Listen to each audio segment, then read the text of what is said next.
Buenos días con todos. Vayan preparando su Biblia. Antes de comenzar, quería compartir en forma personal, en forma privada. Me gusta estudiar la palabra fuera del texto que predico. Estamos enseñando sobre los salmos. El día de hoy vamos a estudiar el Salmo 102. Para los que están con la iglesia desde el tiempo de la pandemia, han podido escuchar todos los salmos. Cada domingo han escuchado una prédica. Los que no, tienen en el internet, están todas las prédicas de los salmos. Pero en forma privada me gusta estudiar un libro que no predico, porque entonces así lo aplico a mi vida. Y estaba estudiando el libro de Hebreos.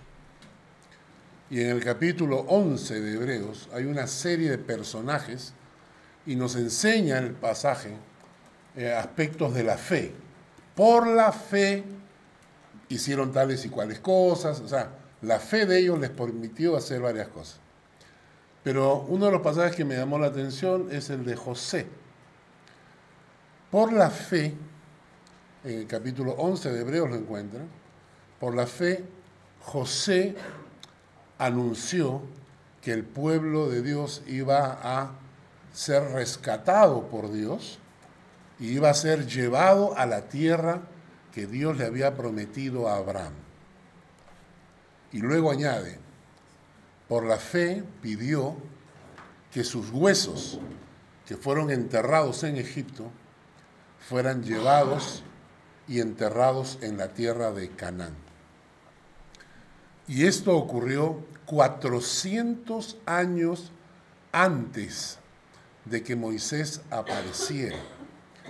Y justamente estudiando ese pasaje, sale que cuando Moisés sale de Egipto con el pueblo de Israel, una de las cosas que hace es agarrar los restos de José y trasladarlos durante esos 40 años en el desierto, hasta que llegó a la tierra prometida que Dios había prometido a Abraham y lo enterraron ahí. Lo interesante es que el que escribe el Pentateuco, que son los 5 primeros libros de la Biblia, fue Moisés. Es decir, Moisés escribe la historia del pueblo de Israel 400 años después que el pueblo de Israel había entrado a Egipto. Y mi pregunta cuando leí eso fue, ¿y quién le contó a Moisés? Y eso es lo que se llamaba la transmisión oral de padres a hijos, a nietos. La historia, el pedido de José, lo hizo 400 años antes. Y llegó a los oídos de Moisés. Y los oídos de Moisés se escucharon. José, por la fe, profetizó que sus huesos serían llevados a la tierra de Canaán. Y lo estaba pensando en el momento en que Fanny estaba orando por los niños. Porque nosotros descansamos en la escuela dominical. Que le enseñen a nuestros hijos la palabra. Es una responsabilidad de los padres enseñarle a nuestros hijos la palabra de Dios y cuando tengamos oportunidad enseñársela a nuestros nietos. Él entendió, él comprendió perfectamente la palabra. ¿De acuerdo? Muy bien. Abran sus Biblias. ¿Las tienen ya listas?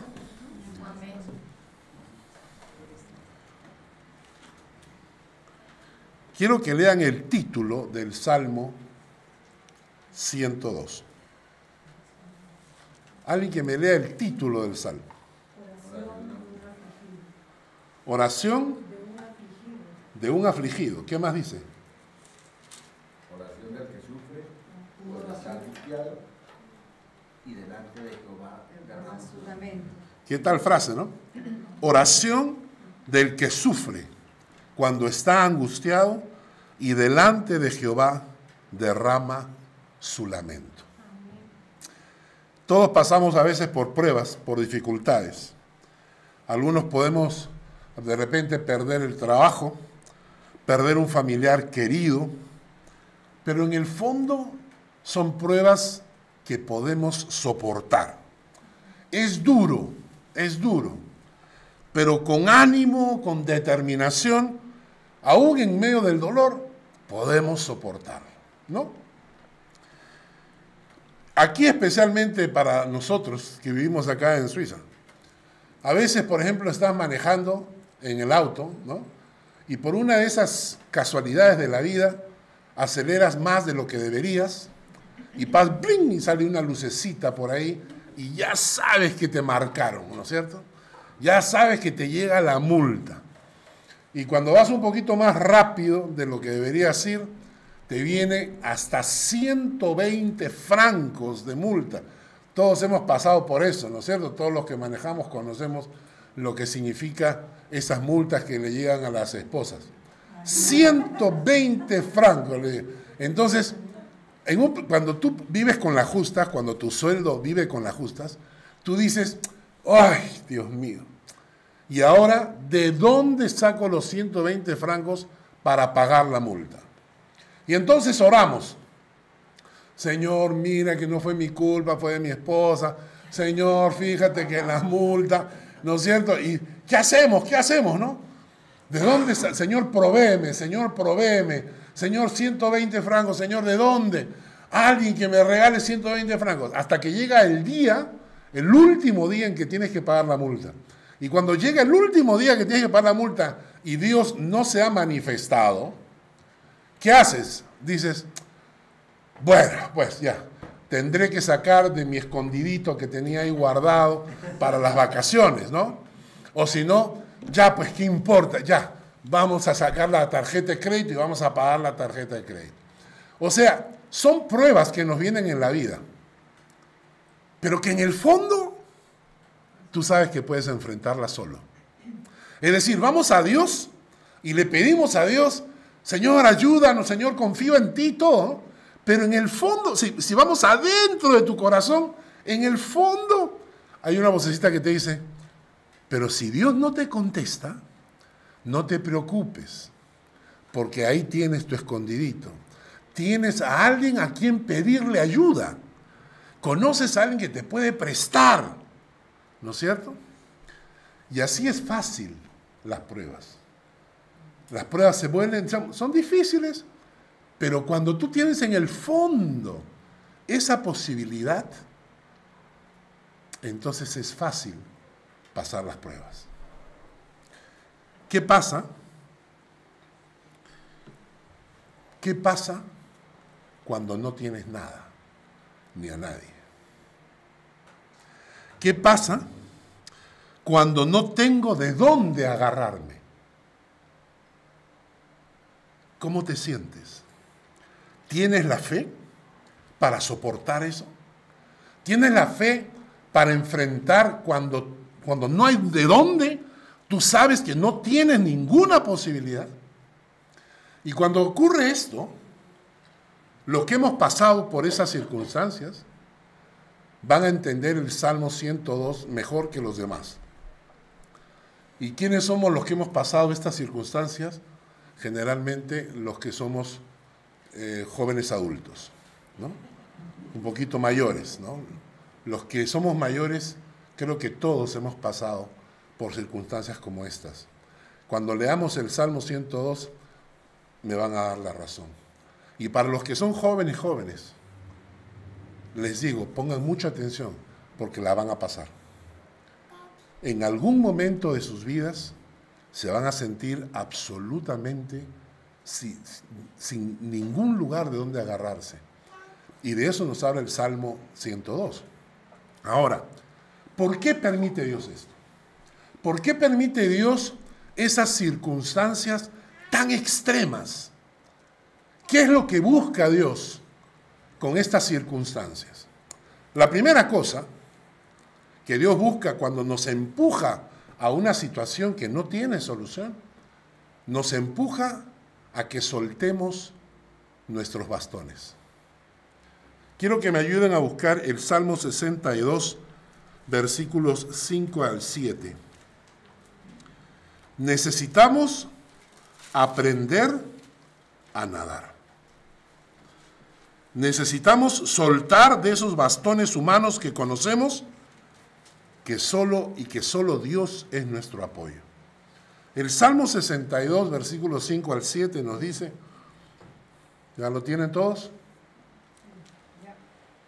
Alma mía, en Dios solamente reposa, porque de Él es mi esperanza. Él solamente es mi roca y mi salvación. Es mi refugio. No resbalaré. En Dios está mi salvación y mi gloria. En Dios está mi roca fuerte y mi refugio. ¿Ustedes se han dado cuenta de que hay muchas personas en nuestras vidas que son puntos de apoyo? No es malo. No es malo tener un amigo en las malas. Es fácil tener amigos en las buenas. Gánate la loto y vas a ver cómo tus amigos se multiplican por 10. Todos van a aparecer a saludarte, todos van a aparecer. Yo un día estábamos en la casa de mi hijo, de Hans, estábamos hablando con Rosita y le digo, Rosita, me voy a ganar la Euro Millón. Entonces Rosita me dice, pastor, eso no se puede. Yo le dije a Rosita, pero yo estaba orando y el Señor me ha dicho que de la Euro Millón le regale 1 millón de francos a cada miembro de la iglesia. Y Rosita me dijo, vamos a orar por eso entonces. ¿No? O sea, imagínense ustedes esto, ¿no? Que el pastor se saca la Euro Millón y le regala 1 millón a cada uno de ustedes. Bueno, si están casados reciben mitad, ya no saben. Pero imagínense, ¿ya? ¿Tú sabes lo que va a pasar con la iglesia? Es decir, van a llegar hermanos de todas partes. Y los que venían antes a la iglesia, que ya no vienen, que van a aparecer, ¿no? O sea, es que todas estas circunstancias aparecen. Y cuando están las cosas bien, los amigos abundan. Cuando las cosas están mal, cuando estás solo, cuando no tienes de quién agarrarte y tienes un amigo y aparece alguien que te da una mano, ¿es una bendición o no? Amén. Es una bendición, pero también es una maldición. Porque aprendemos a confiar en los hombres. Y a veces Dios te va a llevar a una circunstancia tal que nadie puede ayudarte. ¿Por qué? Porque Dios es celoso, dice la palabra. Y por eso, y Dios dice que, alma mía, en Dios solamente confía. Primera circunstancia, entonces, a veces Dios nos empuja a esa situación, porque lo que quiere es que aprendamos a nadar solos, sin ayuda. Que aprendamos a confiar en Dios por encima de todo. Y que no haya nadie que sea un bastón en el cual nos apoyemos. Esa es una razón por la cual Dios nos empuja a esas situaciones. Hay una segunda razón. La segunda razón es descubrir qué hay en nuestro corazón. Vamos a buscar Deuteronomio en el capítulo 8. Deuteronomio capítulo 8. Es el quinto libro de la Biblia. Deuteronomio capítulo 8.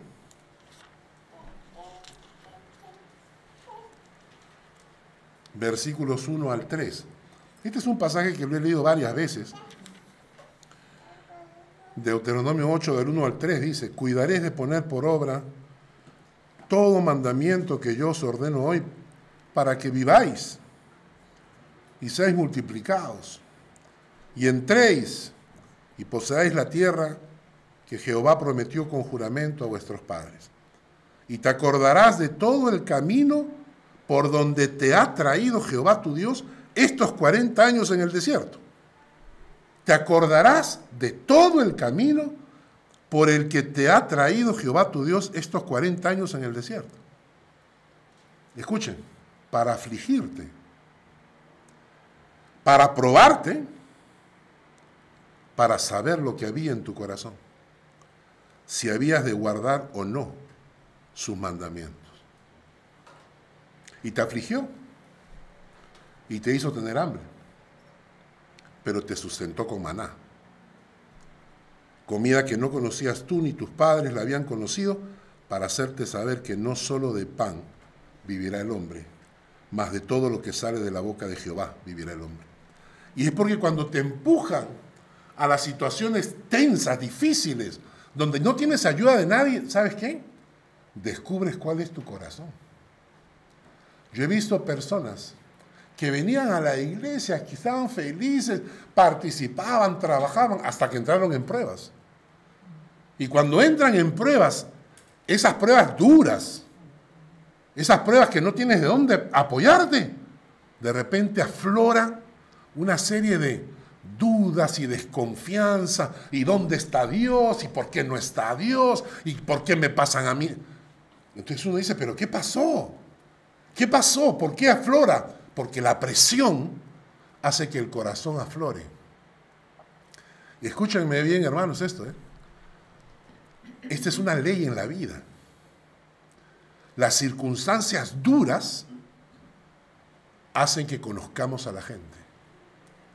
Las circunstancias fáciles no. Si tú pones a la gente bajo mucha presión, es ahí cuando aflora el verdadero carácter. Antes de eso, todos tenemos un carácter contento, feliz, nos va bien. Pero cuando viene la prueba, es cuando realmente aflora el carácter. Entonces, a veces las pruebas Dios te empuja hasta el final para que te conozcas a ti mismo. Hoy día me mandaron un chiste por internet en la mañana que decía, he leído el libro Conócete a ti mismo. Así que estoy amargo conmigo mismo y ya no me hablo. Ya no hablo conmigo mismo, estoy amargo. ¿No? Conócete a ti mismo, ¿no? Y a veces las pruebas hacen esto. La segunda razón, entonces, cuando las pruebas te empujan, una es para que aprendas a nadar solo, solamente confiando en el Señor. Y la segunda es para que veas lo que hay en tu corazón, de verdad. Que no estás fingiendo una fe, que es una fe real. La tercera razón es la que nos lleva al Salmo 102. Y creo que la tercera razón es que necesitamos confiar en los tiempos de Dios. Necesitamos confiar en los tiempos de Dios. Yo lo he predicado varias veces. Cuando mencionamos, por ejemplo, al hombre de la paciencia, Job, ¿no? Él pasa por dificultades fuertísimas, pierde todo en un solo día, pierde todas sus propiedades, sus posesiones, sus animales, hasta sus hijos mueren, o sea, una catástrofe, y él contesta de una forma maravillosa, Jehová dio, Jehová quitó, sea el nombre de Jehová bendito. Y dice, desnudo salí del vientre de mi madre y desnudo volveré allá. Claro, Job era un varón recto, perfecto, temeroso de Dios y apartado del mal, dice Job capítulo 1, versículo 1. Mira, Job era una persona recta. No voy a pedir que levanten la mano quienes se sienten rectos, pero ¿quién de acá podría decir, yo soy una persona recta? Añádele, perfecto. Añádele, temeroso de Dios. Y añádele, apartado del mal. O sea, era un hombre que cuando reacciona de esta manera, desnudo salí del vientre de mi madre y desnudo volveré al Señor. Jehová dio, Jehová quitó, sea el nombre de Jehová bendito. Esa respuesta de Job es la respuesta de un hombre de Dios.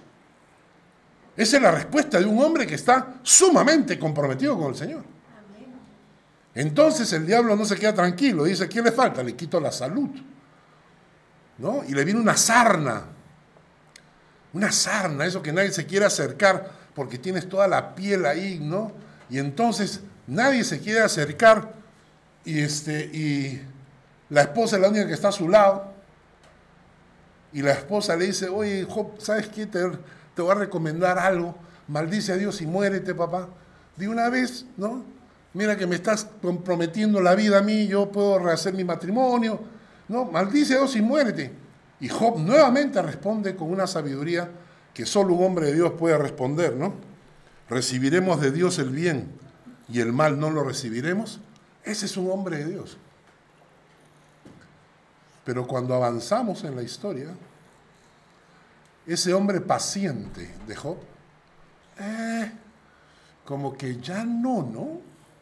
Si ustedes comienzan a leer la historia, ya comienzan a encontrar a un hombre amargado, que reniega contra Dios, que dice, literalmente, ustedes lean Job, en alguna parte de Job dice que él ve cómo los malos prosperan y a los buenos nos va mal, dice Job. En otra parte dice, ojalá yo pudiera ir delante de Dios y presentar mi causa. O sea, ¿sabes lo que está diciendo? Que Dios es injusto. Que Dios es injusto y que Él es más sabio que Dios. Entonces, ojalá pudiera yo llegar ante el trono de Dios y presentar mi causa y defenderme delante de Dios. Eso es lo que dice Job. ¿Saben por qué? Porque muchas veces el silencio de Dios desgasta nuestra fe. Al principio Job, un hombre listo, correcto, hizo las cosas bien, pero luego va pasando el tiempo. Y Job, me imagino, la primera semana, la segunda semana, diciendo, sí, Señor, yo sé, vamos a pasar por esta prueba, ¿no? Ha pasado un mes. Han pasado 2 meses. Y entonces Job empieza a cuestionarse. ¿Qué pasó? ¿Por qué? ¿Por qué a mí? ¿Dónde estás? ¿Por qué no me contestas? Los silencios de Dios muchas veces desgastan nuestra fe. Y porque tenemos que aprender a confiar en los tiempos de Dios. Vamos al Salmo 102.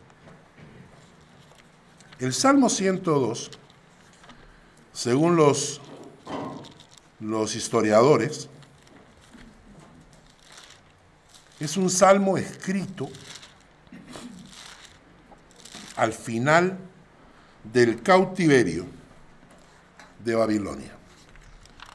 Lo he enseñado en la iglesia y lo repito por si acaso algunos no lo saben. En el año 722 a.C., Nabucodonosor invade al pueblo de Judá, que era el reino del sur. El reino del norte ya había desaparecido con la invasión del imperio asirio. Y ahora, 100 años después, Nabucodonosor invade el reino del sur, el reino de Judá, y se los lleva cautivos. Hay una promesa que Dios la dio a través de Jeremías, que ese cautiverio va a durar 70 años. Según los historiadores, este Salmo 112 es un autor anónimo. O sea, no se sabe quién lo escribió, no lo escribió David.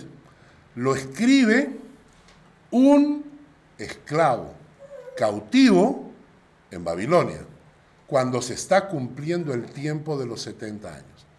Cuando nosotros reflexionamos sobre el tiempo de Babilonia, vienen a nuestros nombres, viene a nuestra mente el nombre de Daniel, que Dios bendijo grandemente, o los 3 amigos de Daniel, que Dios bendijo grandemente. Pero ellos fueron un caso excepcional. La mayoría del pueblo judío estuvo esclavo en Babilonia.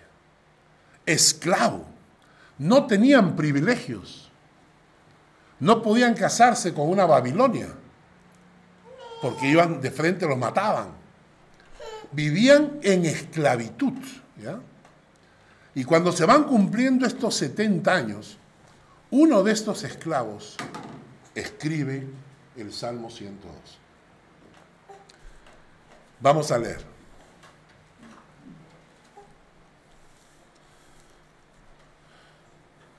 Jehová, escucha mi oración. Llegue a ti mi clamor. No escondas de mí tu rostro en el día de mi angustia. Inclina a mí tu oído. Apresúrate a responderme el día que te invocare. En estos versículos de acá, ustedes encuentran la frustración de un hombre. Los que hemos pasado por momentos duros, muchas veces hemos repetido estas frases. Dice, Jehová, escucha mi oración. ¿Quién dice esto? Alguien que siente que sus oraciones no están siendo escuchadas. ¿No te ha pasado?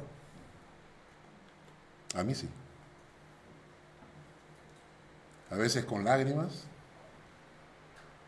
orando, en las madrugadas, en las noches, solo, orando y diciendo, Señor, ¿me escuchas? ¿Por qué no me escuchas?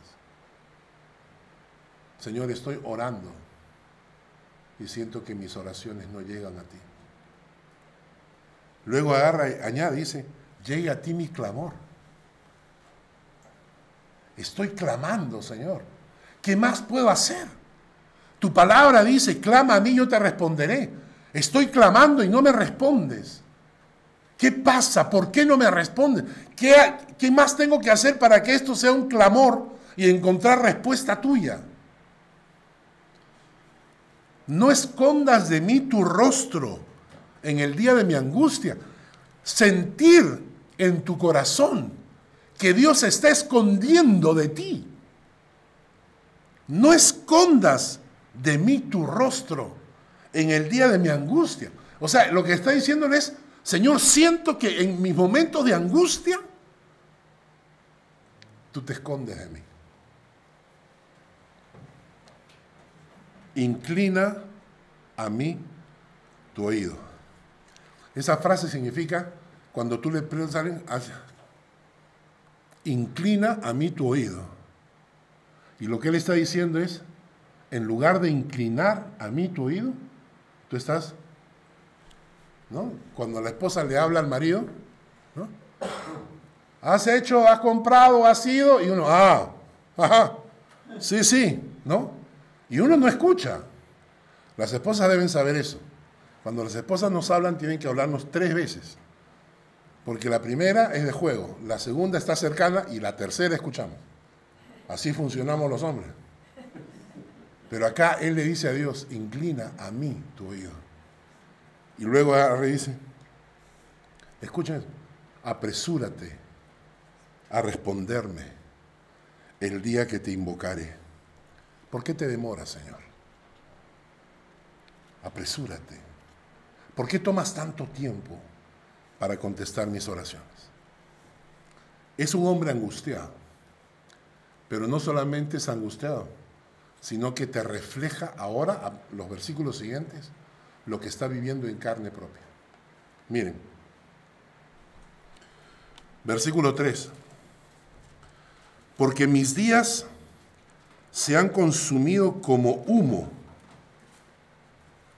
Esta expresión significa, mi vida está transcurriendo como humo. Es decir, mi vida se evapora. El tiempo va pasando y no estoy yendo a ningún lado. Mis días se evaporan como humo. Pasan y pasan y pasan y pasan y no veo que vaya yo a ningún lado. Luego añade, mis huesos cual tizón están quemados. Siento que me quemo por dentro. Versículo 4. Mi corazón está herido y seco como la hierba. ¿Alguna vez caemos de rodillas delante de Dios y le decimos, Señor, tú prometiste vida en abundancia para tus hijos? Y lo que tengo aquí es un corazón herido. Mi corazón está herido. Me han causado dolor, me causan heridas. Y dice, seco como la hierba. La traducción exacta sería como una planta marchita y seca. Así se sentía el autor. El autor sentía con el corazón herido y con el alma como una planta marchita y seca. Por lo cual me olvidé de comer pan. Se le quitó el apetito. Se le quitó el apetito. Y por eso, por la voz de mi gemido, mis huesos se han pegado a mi carne. Ha bajado tanto de peso que es hueso y pellejo. Hueso y pellejo.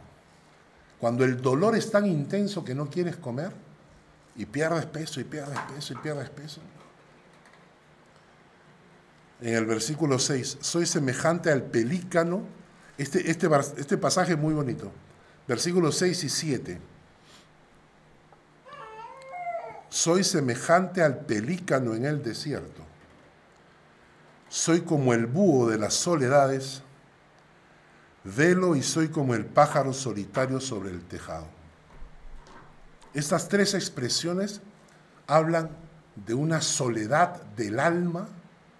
Miren la ilustración. Soy semejante al pelícano en el desierto. ¿Dónde vive el pelícano? En el mar, porque ahí está su comida. Ahora imagínate a un pelícano en el desierto. O sea, la soledad que está experimentando. Luego dice, soy como el búho de las soledades. Y esta es una expresión interesante, porque el búho de las soledades, los árabes llaman al búho la madre de las ruinas, porque hacen sus nidos en ruinas viejas, solos. Nunca están los búhos juntos, solos.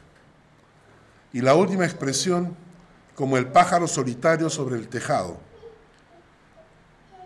Dice, en el hebreo dice que refleja a un gorrión que ha perdido a su pareja y que queda triste en el tejado de una casa.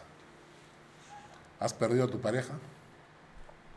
¿No tienes pareja y te sientes como un gorrión solo, sola, en el tejado de tu casa? Y a eso, a todo ese dolor que está experimentando este hombre, hay que añadirle un poquito de golpe, ¿no es cierto? Versículo 8. Cada día me afrentan, me insultan mis enemigos. Los que contra mí se enfurecen se han conjurado contra mí. O sea, aparte de todo el dolor, gente que te quiere causar daño. Versículo 9, por lo cual yo como ceniza a manera de pan y mi bebida mezclo con lágrimas. Y esta es una expresión de luto. Las cenizas y las lágrimas eran una expresión de luto, del dolor, como si hubiera muerto un pariente cercano. Y miren el versículo 10, porque en medio de ese dolor y de esa confusión, el autor del Salmo le echa la culpa a Dios. Porque dice, a causa de tu enojo y de tu ira, pues me alzaste y me has arrojado. ¿Cuántas veces nosotros le decimos al Señor, te he servido tantos años y mira lo que pasa? Yo trato de servirte lo mejor que puedo, Señor. Y en cambio, siento que me tiras. Me levantas y me tiras. ¿No es cierto? Y el versículo 11 dice, mis días son como sombra que se va. Y me he secado como la llama. El Salmo 102 refleja el dolor profundo de una persona que está sufriendo. Pero ¿saben qué pasa? El versículo 12 y 13 nos traen luz. En el versículo 12 y 13 dicen: mas tú, Jehová, permanecerás para siempre, y tu memoria de generación en generación. Y escuchen bien: te levantarás y tendrás misericordia de Sión, pues es tiempo de tener misericordia de ella, porque el plazo ha llegado. Es tiempo de tener misericordia. El plazo ha llegado. El autor recuerda que las pruebas de Dios no son eternas, que las pruebas de Dios tienen un tiempo, que las pruebas de Dios son temporales. El autor recuerda esa frase que dice: esta leve tribulación momentánea produce en nosotros una cada vez más excelente y eterno peso de gloria. Entonces el autor recuerda que Jeremías había dicho 70 años. Entonces el autor dice: Señor, es tiempo de misericordia. Es tiempo de misericordia. El plazo se ha cumplido, el plazo ha llegado. Y ese es el clamor de este hombre, que la está pasando re mal, pero se da cuenta que el tiempo de Dios ha llegado. Cuando yo leía esto, hermanos, me encantó. El autor del Salmo ha derramado su corazón. Y ahora dice: ok, Señor, hemos pasado la prueba. Por fin pasó la prueba. Dios me ha dado promesas. Dios ha prometido estar siempre a mi lado. Sabemos que las pruebas de Dios tienen fecha de vencimiento. La pregunta es: ¿confiaste en la soberanía y la sabiduría de Dios para poder soportar y esperar la misericordia de Dios?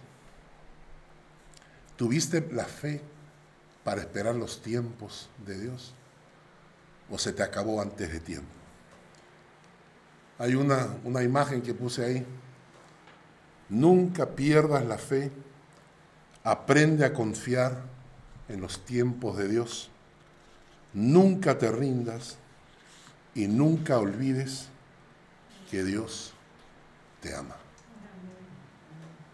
A pesar de todo lo que haya pasado, me encanta ese pasaje que dice: y recordarás todo el camino por el que Dios te trajo en el desierto.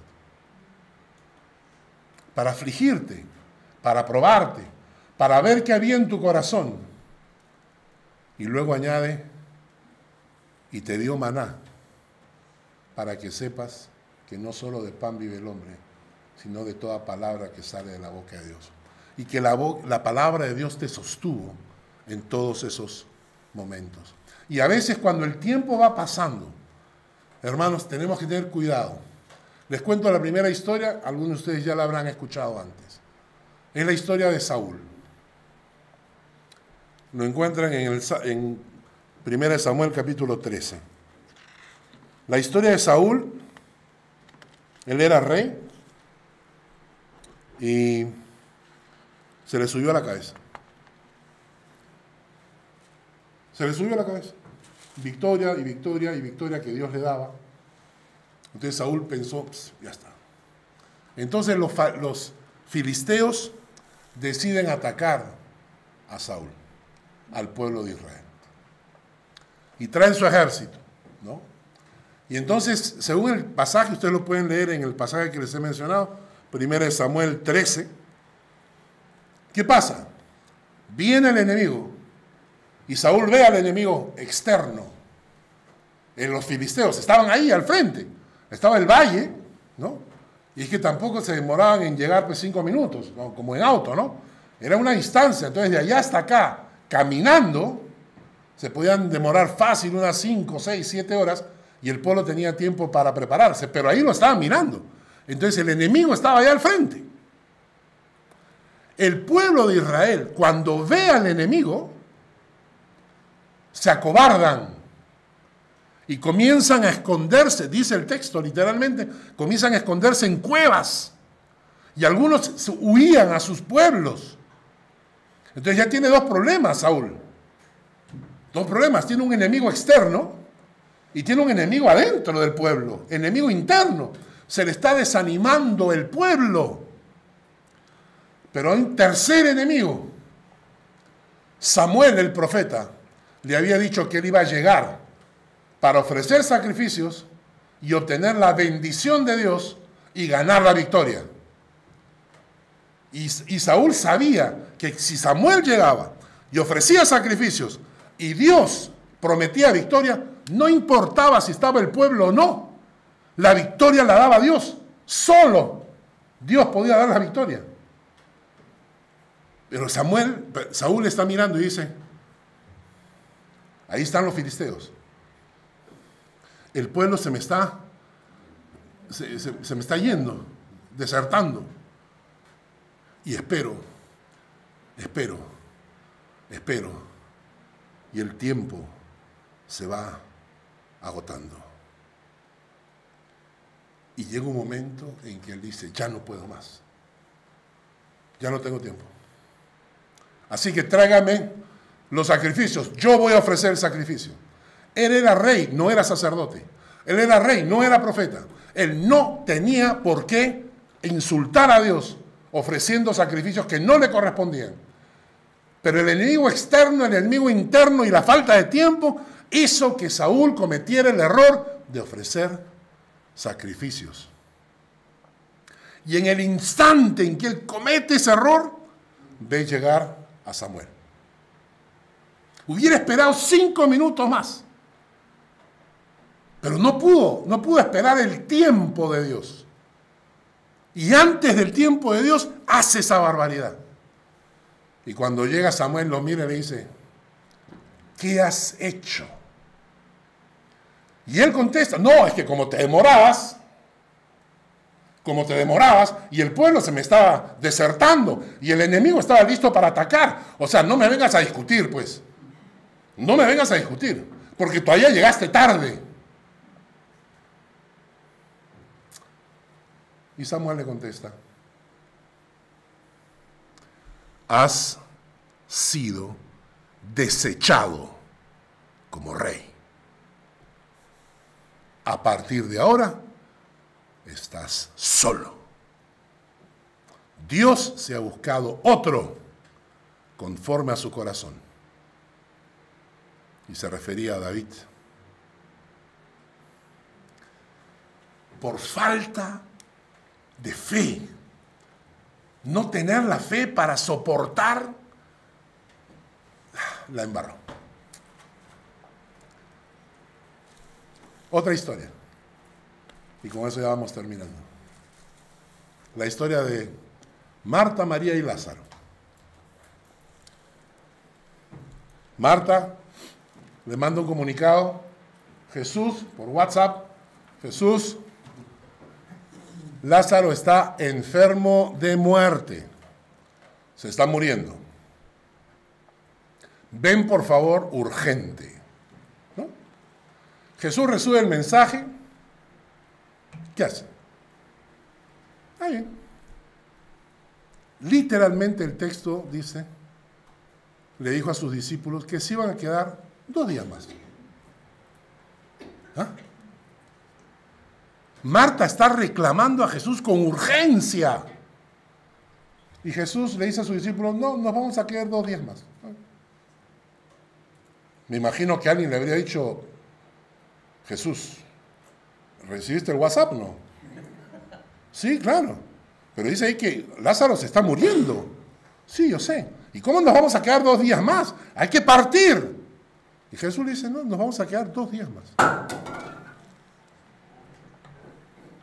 Cuando Jesús le dice a sus discípulos, bueno, es hora de que vayamos. Lázaro duerme. Les está diciendo, se murió, vamos. Cuando llega Jesús con sus discípulos, la historia es interesantísima, porque María y Marta, que eran hermanas de Jesús, de Lázaro,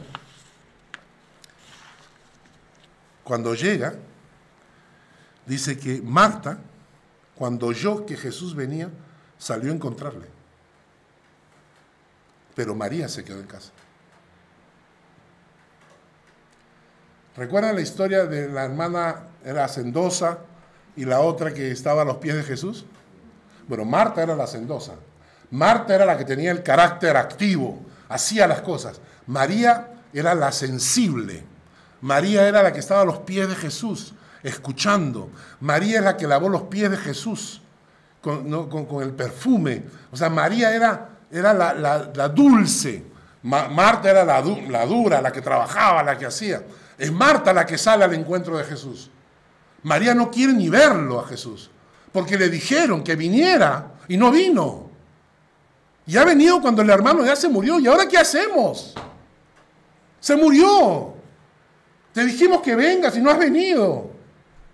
¿No hacemos eso nosotros con el Señor? Señor, te dije, estamos orando, Señor.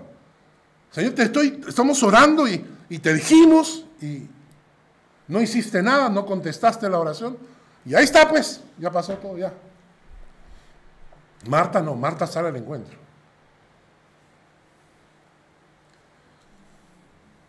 Le dice, Señor, si hubieses estado aquí, mi hermano no habría muerto. Mas también ahora sé que todo lo que pidas Dios te lo dará. Y miren, Jesús le dice, tu hermano resucitará. Y Marta le dijo, sí, claro, en la resurrección. Jesús, sí, yo sé que va a resucitar en la resurrección de los muertos, pues en el día postrero va a resucitar. Y Jesús le dijo, no, yo soy la resurrección y la vida. Todo el que quiera en mí, aunque esté muerto, vivirá. Cuando llegan a casa, se encuentran con María, tienen un encuentro. Es una escena para mí, o sea, yo me trato de imaginar la escena. Y Jesús le hace una pregunta a María, que es la pregunta clave en todo esto. Le dice, ¿crees? Sí, Señor, yo creo. Y Jesús contesta, ¿no te he dicho que si crees verás la gloria de Dios? Ellas tenían un plan.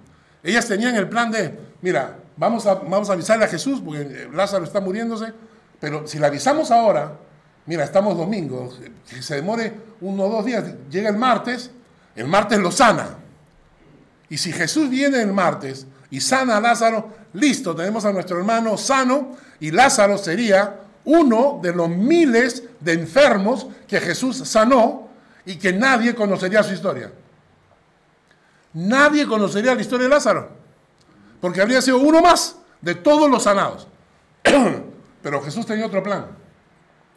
Llegar después, cuando ya estaba muerto, para resucitarlo y convertir a Lázaro en una historia que se ha predicado durante los últimos 2000 años. En cualquier lugar del mundo occidental, tú dices la palabra Lázaro y sabes de quién estamos hablando. Cuando hacemos las cosas, cuando queremos que Dios haga las cosas en nuestro tiempo, muchas veces no tenemos toda la perspectiva. Cuando podemos esperar los tiempos de Dios, tenemos que hacernos esta pregunta. ¿Crees? Porque si crees, verás la gloria de Dios. ¿Qué debemos hacer? Nada, simple, ¿no? Creer en los tiempos de Dios. ¿Y sabes qué significa eso? Que tienes que reflexionar de que Dios es soberano, o sea, que Dios es sabio y que Dios es soberano. Porque cuando tú piensas y dices, Dios es sabio, sí, Dios lo sabe todo, sí, sabe más que yo, obvio, sabe más que yo. ¿Por qué me ocurrieron las cosas? No tengo idea. No tengo idea, pero creo que Dios es sabio y creo que Dios es soberano Y cuando piensas en estos dos conceptos, sabiduría de Dios y soberanía de Dios, entonces tienes la fe para creer en los tiempos de Dios y dices, Dios puede hacer las cosas en el momento. Confiar en los planes y en el tiempo de Dios. Le dejo un versículo más. Salmos 62, 5 al 8. Lo leímos al principio. Salmos 62, 5 al 8.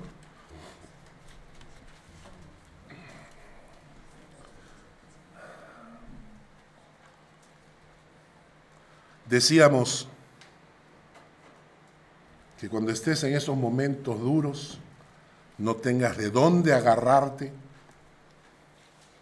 estés tu corazón herido, sientas la soledad, que ni siquiera tienes hambre para comer, que te sientes como una hoja marchita y dudas de los planes de Dios. Entonces lee Salmo 62, versículos 5 al 4 y dice, alma mía, en Dios solamente reposa, porque de Él es mi esperanza, de Él es mi esperanza. Él solamente es mi roca y mi salvación. Es mi refugio y no resbalaré. En Dios está mi salvación y mi gloria. En Dios está mi roca fuerte y mi refugio. Pero vamos a añadir el versículo 8. Esperad en Él en todo tiempo, oh pueblos. Y mientras esperan, derramad delante de Él vuestro corazón. Dios es nuestro refugio. ¿Y saben qué significa eso? Que mientras esperas, derrama tu corazón. Alguien ha dicho que las mujeres saben derramar mejor el corazón que los hombres. Las mujeres siempre tienen una gran amiga a la que le cuentan todo, ¿no? Las mujeres tienen esa facilidad, es una cualidad que ustedes tienen. Denle gracias a Dios por eso. Siempre las mujeres encuentran una amiga que es tu compinche, ¿no? Es con la que te sientas y le cuentas todo. Del novio, todo le cuentas, todo lo que pasó. Le hablas, le cuentas. Los hombres somos más secos en ese sentido. Es muy raro que un hombre se junte al otro y diga, ay, te voy a contar de mi mujer, ¿no? O sea, los hombres nos callamos la boca. Pero la Biblia, derramar corazón, significa que tú te buscas un tiempito a solas con Dios y entras a orar en lo que yo le llamo el cuarto nivel. El primer nivel, el más barato, son las oraciones que piden y piden y piden y piden. Aburrido. Después de 3 días pidiendo lo mismo, aburrido, ¿no? El segundo nivel son las oraciones de intercesión, ¿no? Pides por el tío, el pariente, el hijo, todos los días pide lo mismo, por lo mismo, ¿no? Y por mi hijo, ahora por mi hijo, ahora por mi hijo. O sea, nivel 2, porque es intercesión, no estás pidiendo, estás intercediendo. El nivel 3, ese cuando oras cantando, adorando a Dios. Pero las oraciones, las más profundas, son las de nivel 4. Cuando derramas tu corazón delante de Dios y le cuentas a Él lo que no se lo cuentas a nadie y le dices a Él lo que no le has dicho a nadie. Y yo a veces cuando oro le digo, Señor, este secreto no se lo estés contando a nadie, porque solamente tú lo sabes. Son esas oraciones donde tú abres tu corazón al Señor, y esas son las oraciones que Dios le encanta. Así que mientras esperamos el tiempo de Dios, para que Dios te dé la paciencia, la paz para poder soportar y aguantar hasta que el tiempo de Dios se cumpla. Derrama tu corazón delante de Él. Busca un tiempo a solas, en el día, en la mañana, en la noche. Y busca un tiempo a solas con Dios para que derrames tu corazón en su presencia. Gracias, Señor, por esta mañana y por la palabra. Bendecimos tu nombre por el Salmo 102. Te pedimos en el nombre de Jesús que nos enseñes a esperar como este hombre, aunque sufrió mucho, aunque tenía muchas dudas, la estaba pasando re mal, pero sabía que era tiempo de tu misericordia. El plazo había llegado. Enséñanos a esperar hasta que el tiempo de misericordia tuya en nuestras vidas se cumpla. Enséñanos a esperar hasta que tú digas, el plazo para tu vida, querido hijo, ha llegado a su fin, ahora es tiempo de bendición. Gracias en el nombre de Jesús. Amén.